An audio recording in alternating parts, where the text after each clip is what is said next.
नमस्कार। आज हम एक बहुत ही दिलचस्प विषय पर बात करने वाले हैं, उज्जैन का महाकालेश्वर मंदिर। जी। हमारे पास जो स्रोत है उनमें शिव पुराण की कहानियां हैं, कुछ ऐतिहासिक लेख भी हैं और महाकाल की जो सोच है उस पर कुछ दार्शनिक विश्लेषण भी हैं। हाँ। और इन सब को मिलाकर आज हम ये समझने की कोशिश करेंगे कि आखिर 12 ज्योतिर्लिंगों में से महाकाल का स्थान इतना इतना खास, इतना शक्तिशाली क्यों माना जाता है। अक्सर हम शिव को विनाशक के रूप में देखते हैं, पर महाकाल के भक्त उन्हें सबसे बड़ा रक्षक भी मानते हैं। बिल्कुल। ये एक विरोधाभास जैसा लगता है। हाँ। तो आज की हमारी कोशिश इसी पहेली को सुलझाने की होगी। चलिए इस रहस्य में गहराई से उतरते हैं। तो सबसे पहले नाम से ही शुरू करते हैं, महाकाल। इसका मतलब क्या है? महा यानी महान और काल का मतलब समय भी है और मृत्यु भी। तो क्या इसका मतलब महान मृत्यु है या कुछ और? ये एक बहुत अच्छा सवाल है, क्योंकि यहीं से सारी बात शुरू होती है। इसका मतलब महान मृत्यु से नहीं, उससे कई ज्यादा गहरा है। अच्छा। महाकाल का असल मतलब है वो जो काल यानी समय से भी परे है। देखिए, हिंदू दर्शन में समय या काल को सिर्फ घड़ी की टिक टिक नहीं माना गया है। काल वो शक्ति है जो हर चीज को जन्म देती है, उसे पालती है और आखिर में खत्म भी कर देती है। हम सब समय के दायरे में बंधे हैं। मतलब हमारा जन्म, हमारी उम्र, हमारी मौत, सब कुछ समय के कंट्रोल में है। बिल्कुल। और शिव महाकाल के रूप में उस कंट्रोलर के भी कंट्रोलर हैं। अच्छा। वो समय के दायरे में नहीं आते, बल्कि पूरा का पूरा समय उन्हीं में समाया हुआ है। इसीलिए उन्हें त्रिकालदर्शी भी कहते हैं। वो भूत, वर्तमान और भविष्य तीनों को एक साथ देख सकते हैं। ये तो बहुत गहरा विचार है, लेकिन एक आम इंसान के लिए इसका क्या मतलब है? क्या ये सिर्फ एक फिलोसॉफिकल बात है या इसका रोजमर्रा की जिंदगी से कोई जुड़ाव है? जब कोई भक्त मंदिर जाता है तो क्या वो सच में समय से परे जाने के बारे में सोच रहा होता है? सीधे तौर पर शायद नहीं, लेकिन अनजाने में वो यही कर रहा होता है। वो कैसे?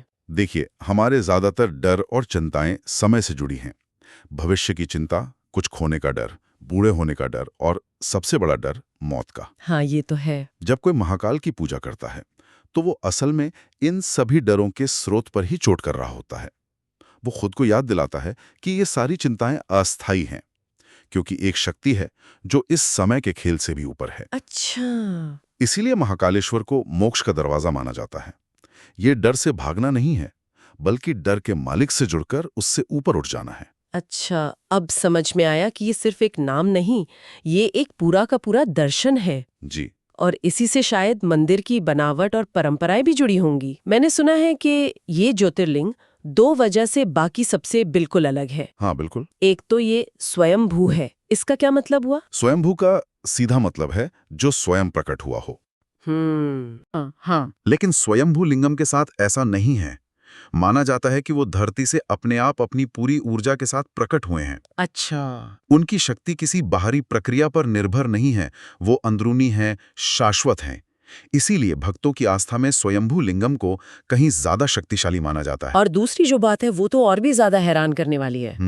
ये अकेला ज्योतिर्लिंग है जिसका मुंह दक्षिण दिशा की तरफ है। ये तो बहुत अजीब है, क्योंकि आमतौर पर मंदिरों के द्वार या मूर्तियों का मुख पूर्व की ओर होता है। ये अजीब ही नहीं, ये एक बहुत बड़ी वैचारिक घोषणा है। घोषणा? हाँ। दक्षिण दिशा को मृत्यु के देवता यम की दिशा माना जाता है। हाँ। ज्यादातर देवी देवता हमें जीवन और उम्मीद की दिशा यानी पूर्व की ओर देखने को कहते हैं, जहां से सूरज उगता है। महाकाल अकेले हैं जो कहते हैं उस दिशा में देखो जिससे सब डरते हैं, क्योंकि मैं वहां का भी स्वामी हूं। वाओ, मतलब ये सिर्फ दिशा नहीं, ये एक संदेश है। डर को नजरअंदाज मत करो, उसका सामना करो। बिल्कुल। ये यम के अधिकार क्षेत्र में एक तरह से सीधा हस्तक्षेप है। अच्छा। महाकाल का दक्षिण की ओर देखना मृत्यु पर उनकी विजय का सबसे बड़ा प्रतीक है। इसलिए तांत्रिक परंपराओं में इस दक्षिणमुखी स्वरूप का बहुत महत्व है। तो यहाँ पूजा करने से अकाल मृत्यु का भय भी खत्म हो जाता है। हाँ, ऐसी मान्यता है। तो ये जो दक्षिण की ओर देखने की बात है, ये सिर्फ एक वास्तुशिल्प का निर्णय नहीं है। नहीं, बिल्कुल नहीं। बल्कि ये मृत्यु पर विजय का प्रतीक है। और इस विजय की जड़ें उस कहानी में है कि ये ज्योतिर्लिंग प्रकट ही क्यों हुआ। हमारे स्त्रोतों में शिव पुराण की एक कथा है। हाँ, शिव पुराण की कोटि रुद्र संहिता में इसका वर्णन है। कहानी कहती है कि प्राचीन काल में उज्जैन, जिसे तब अवंती कहते थे, अवंती। हाँ, वो वेदों और ज्ञान का एक बड़ा केंद्र था। वहां वेदप्रिय नाम के एक शिव भक्त ब्राह्मण अपने 4 बेटों के साथ रहते थे। और उनकी भक्ति इतनी शक्तिशाली थी कि पूरा शहर खुशहाल और समृद्ध था। सही कहा। लेकिन पास की रत्नमाला पहाड़ियों पर दूषण नाम का एक राक्षस रहता था। उसे ब्रह्मा से वरदान मिला था कि उसे कोई हरा नहीं सकता। और उसे वेदों से, ज्ञान से, देवताओं से सख्त नफरत थी। तो उसने हमला कर दिया होगा? हाँ, उसने अपनी सेना के साथ अवंती पर हमला कर दिया। उसने ब्राह्मणों को पूजा पाठ छोड़ने को कहा, लेकिन उन्होंने मना कर दिया और शांत होकर अपने मिट्टी के शिवलिंग के सामने ध्यान में बैठ गए। उन्होंने लोगों से कहा कि डरो मत, शिव हमारी रक्षा करेंगे। दूषण वो गुस्से से पागल हो गया। जैसे ही उसने उन ध्यान में बैठे ब्राह्मणों को मारने के लिए अपनी तलवार उठाई, एक अविश्वसनीय घटना हुई। से वरदान था ना, मतलब उसे कोई मार नहीं सकता था, फिर शिव ने उसे कैसे हराया? यहीं पर कहानी का सबसे दिलचस्प मोड़ है। ब्रह्मा का वरदान उसे अजेय बनाता था, अमर नहीं। अच्छा। जैसे ही दूषण ने तलवार उठाई, जिस जमीन पर वो पार्थिव शिवलिंग रखा था, वो एक जोरदार धमाके के साथ फट गई। अच्छा। और उस गड्ढे से भगवान शिव अपने महाकाल के रौद्र रूप में प्रकट हुए। कैसा था वो रूप? स्रोतों के अनुसार उनका रूप इतना विशाल और इतना भयानक था कि दूषण और उसकी सेना देखकर ही कांप उठी।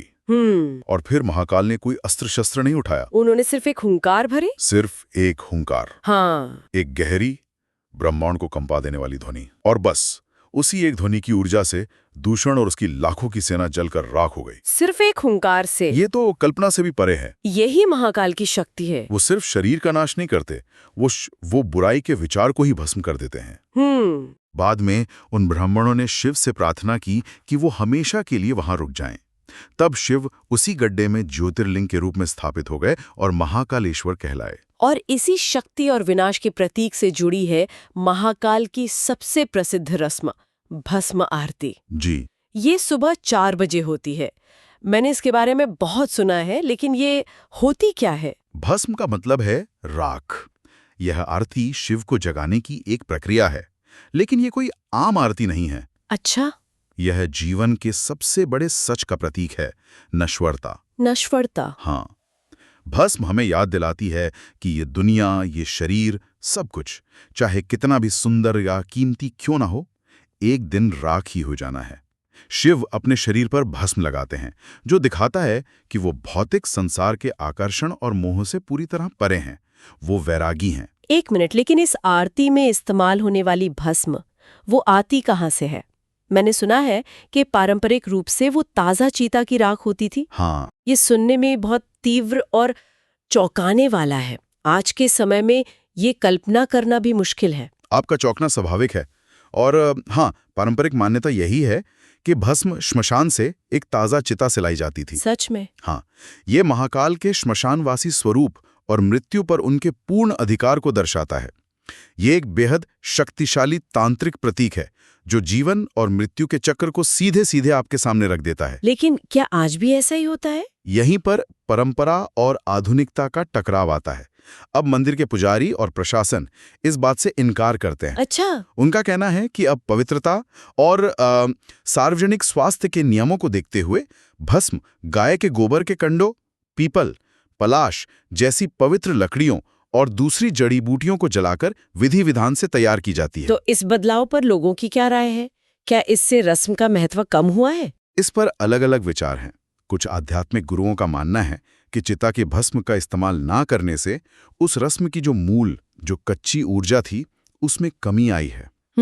उनका तर्क है कि वो अनुभव बहुत सीधा और शक्तिशाली था, जो आपको हिलाकर रख देता था और नश्वरता का एहसास करवाता था। सही बात है। वहीं दूसरी तरफ मंदिर प्रशासन का कहना है कि प्रतीक का महत्व स्रोत से ज्यादा है। भस्म आज भी वैराग्य और नश्वरता का ही प्रतीक है, चाहे वो कहीं से भी आए। तो ये बहस आज भी जारी है। हाँ, बिल्कुल। सच में ये परंपरा और समय के साथ उसके बदलाव का एक बेहतरीन उदाहरण है। इन सब बातों के अलावा मंदिर से कुछ रहस्यमयी कहानियां भी जुड़ी हैं। जैसे कहा जाता है कि शिवलिंग का आकार बदलता रहता है। हाँ, ये पुजारियों और पुराने भक्तों के बीच एक बहुत मजबूत मान्यता है। इसका कोई वैज्ञानिक प्रमाण तो नहीं है, लेकिन पीढ़ियों से लोग ये अनुभव करते आए हैं। कुछ लोग ये भी कहते हैं कि रात में जब मंदिर बंद हो जाता है तो गर्भगृह के पास से अजीब रोशनी और गर्मी महसूस होती है। और मैंने एक ऊर्जा क्षेत्र या मैग्नेटिक फील्ड के बारे में भी पढ़ा है।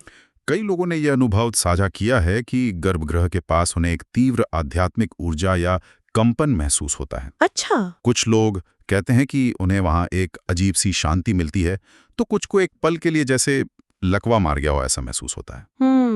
इन अनुभवों को आप आस्था कह सकते हैं, लेकिन ये इस जगह की असाधारण ऊर्जा की तरफ इशारा तो करते ही हैं। एक और आधुनिक दावा है सीसीटीवी फुटेज का, जिसमें रात को कोई छाया पूजा करती हुई दिखी। इसमें कितनी सच्चाई है? यह कहानी कुछ सालों से चल रही है, लेकिन मंदिर प्रशासन ने कभी भी आधिकारिक तौर पर इसकी पुष्टि नहीं की है। तो ये बस एक अफवाह हो सकती है? हो सकता है ये कोई तकनीकी गड़बड़ी हो, या हो सकता है कुछ और, लेकिन इस रहस्य ने लोगों की जिज्ञासा को और भी बढ़ा दिया है। ये सब मंदिर को और भी रहस्यमयी बनाता है, लेकिन इसका इतिहास तो रहस्यों से नहीं बल्कि काफी दर्दनाक घटनाओं से भरा रहा है। हाँ, महाकवि कालिदास ने अपनी रचनाओं में इसकी भव्यता का वर्णन किया है। मतलब ये बहुत प्राचीन है। बहुत प्राचीन। लेकिन 13वीं सदी में दिल्ली सल्तनत के सुल्तान इल्तुतमिश ने उज्जैन पर हमला किया और मंदिर को लगभग पूरी तरह से नष्ट कर दिया। ओह! ये सिर्फ एक इमारत का टूटना नहीं था, ये उस समय की संस्कृति और आस्था पर एक बहुत बड़ा प्रहार था। ज्योतिर्लिंग को भी खंडित करके पास के कोटि तीर्थ कुंड नाम के तालाब में फेंक दिया गया था। तो फिर इसका पुनर्निर्माण कब हुआ? क्या ये सदियों तक ऐसे ही खंडहर पड़ा रहा? हाँ, लगभग 500 सालों तक। 500 साल? 5 सदियां एक बहुत लंबा समय होता है। आप सोच सकती हैं कि उस दौरान लोगों की पीढ़ियों ने सिर्फ कहानियों में ही उस मंदिर के बारे में सुना होगा। फिर 18वीं सदी में जब मराठाओं का शासन आया, तब पेशवा बाजीराव के एक बहादुर सेनापति राणोजी शिंदे ने इसका पुनर्निर्माण करवाया। अच्छा। हाँ, आज हम जो मंदिर का ढांचा देखते हैं वो काफी हद तक उसी दौर का है। 5 सदियों का इंतजार। ये कहानी सिर्फ एक मंदिर की नहीं है, नहीं, बल्कि एक सभ्यता की सहनशीलता और आस्था की ताकत की भी है। बिल्कुल। ये मंदिर इस बात का जीता जागता सबूत है कि आप इमारत को तोड़ सकते हैं, लेकिन विश्वास को खत्म नहीं कर सकते। सही कहा। विनाश पर आस्था की जीत का इससे बड़ा प्रतीक मिलना मुश्किल है। तो आज के इस पूरी बातचीत को अगर हम समेटें, तो महाकालेश्वर सिर्फ एक मंदिर या पूजा की जगह नहीं है। नहीं, ये समय की सोच, जीवन मृत्यु के चक्र और डर पर काबू पाने की इंसानी इच्छा का एक जीता जागता केंद्र है। सही कहा। इसका दक्षिण की ओर मुंह करना, इसका खुद ब खुद प्रकट होना और भस्म आरती की वो तीव्र परंपरा, ये सब हमें एक ही सच की याद दिलाते हैं कि हर अंत में एक नई शुरुआत छिपी है और समय के इस खेल के परे भी एक शाश्वत चेतना है। स्रोतों की इस गहरी पड़ताल के बाद मेरे मन में एक आखिरी सवाल उठ रहा है। जी, स्वामी होकर वो हमें समय को कंट्रोल करना सिखा रहे हैं, या फिर वो हमें हर पल की कीमत और उसकी क्षणभंगुरता को समझा रहे हैं? शायद असली शक्ति भविष्य को नियंत्रित करने में नहीं, बल्कि वर्तमान के हर पल को पूरी जागरूकता के साथ जीने में है। सोचने के लिए एक विचार।